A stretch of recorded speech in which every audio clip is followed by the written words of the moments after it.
គុណមើលដួងខែអ្នករាំងសានឆ្ងាយសន្លឹម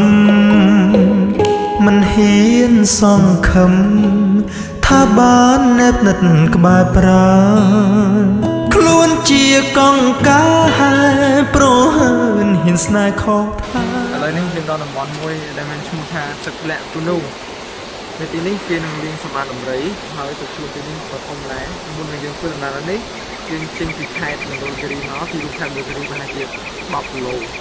ដែលការថ្មើរជើងវាពិតជាមានសម្បត្តិស្អាតហើយសូមជម្រាបទៅទាំងអស់គ្នា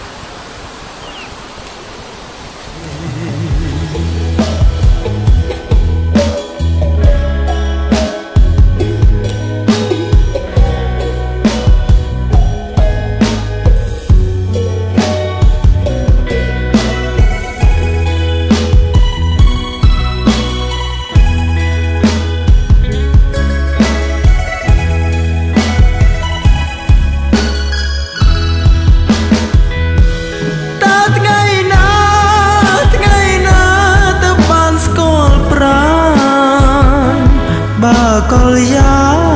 នអូនខ្ពងដូចដួងច័ន្ទថ្លា